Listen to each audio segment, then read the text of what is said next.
ಬೆಳಗ್ಗೆ ತಾನೇ ಹೊಸ ಕ್ಯಾಮ್ರಾ ತೊಗೊಂಡಿದ್ದೀವಿ ಅಂತ ಹೇಳಿದ್ವಿ. ಅದನ್ನು ಟೆಸ್ಟ್ ಮಾಡೋಣ ಅಂತ ರೆಕಾರ್ಡ್ ಮಾಡೋಕ್ಕೆ ಸ್ಟಾರ್ಟ್ ಮಾಡಿದ್ವಿ. ರೆಕಾರ್ಡ್ ಎಲ್ಲ ಮಾಡ್ತಿದ್ವಿ, ಏನೋ ಖುಷಿಯಾಗಿದ್ವಿ ತುಂಬಾ.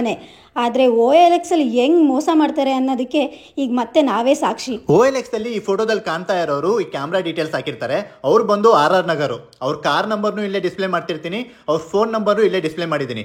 ಇವರು ನಮಗೆ ಈ ಕ್ಯಾಮ್ರಾದಲ್ಲಿ ಸ್ಕ್ರಾಚಸ್ ಆಗಿತ್ತು. ಇದು ಬ್ರೋ ಕಾಣಿಸುತ್ತಾ ಕ್ಯಾಮ್ರಾದಲ್ಲಿ ಅಂತ ಕೇಳಿದೆ. ಇಲ್ಲ ಬ್ರೋ ಕಾಣಿಸೋದಿಲ್ಲ ಅಂತ ಹೇಳಿದ್ರು. ಹಾಗೇನಾದರೂ ಆದರೆ ನಾನು ಮತ್ತೆ ರಿಟರ್ನ್ ಕೊಡ್ತೀನಿ ಅಂತ ಫೋನ್ ಮಾಡಿದ್ರೆ ಇವಾಗ ಫೋನ್ ನಂಬರ್ನ ಬ್ಲಾಕ್ ಲಿಸ್ಟಿಗೆ ಹಾಕಿದ್ದಾರೆ. ಅವ್ರೇನು ಹೇಳ್ತಾರೆ, ನಾನು ನಿಮಗೆ ಮಾರಾಯಿತು, ನೀವು ಬೇರೆಯವ್ರಿಗೆ ಮಾರಿ, ನಾನು ನಿಮಗೆ ಮೋಸ ಮಾಡಾಯಿತು, ನೀವು ಬೇರೆಯವ್ರಿಗೆ ಮೋಸ ಮಾಡಿ ಅಂತ ಹೇಳ್ತಾ ಇದ್ದಾರೆ. ಸೊ ಈ ರೀತಿಯಾದ ಮೋಸಗಳು OLXನಲ್ಲಿ ನಡೀತಾ ಇರುತ್ತೆ. ಈ ರೀತಿ ನಾವು ಮೋಸ ಆಗಿದ್ದೀವಿ, ನೀವು ಮೋಸ ಹೋಗ್ಬೇಡಿ. ನಾವು ಒಂದೊಂದು ರೂಪಾಯಿನೂ ಕೂಡಿಟ್ಟು ತೊಗೊಂಡಿದ್ದೆ, ತುಂಬ ಇಷ್ಟಪಟ್ಟು ತುಂಬ ಆಸೆಯಿಂದ. ನಮಗೆ ಈ ರೀತಿ ಮೋಸ ಮಾಡಿದ್ರು. ನಾನು ಒಂದೊಂದು ರೂಪಾಯಿನೂ ತುಂಬಾ ಕಷ್ಟಪಟ್ಟಿದ್ದೀನಿ. ಇವನ ಹತ್ರ 25 ಲಕ್ಷ ರೂಪಾಯಿ ಕಾರು ಎಲ್ಲ ದುಡ್ಡಿರೋರೇ ಈ ರೀತಿ ನಮ್ಮಂಥವ್ರಿಗೆ ಮೋಸ ಮಾಡಿದ್ರೆ ಒಂದೊಂದು ರೂಪಾಯಿಗೂ ಎಷ್ಟು ಕಷ್ಟಪಟ್ಟಿದ್ದು ಅಂತ ನಮಗೆ ಗೊತ್ತು.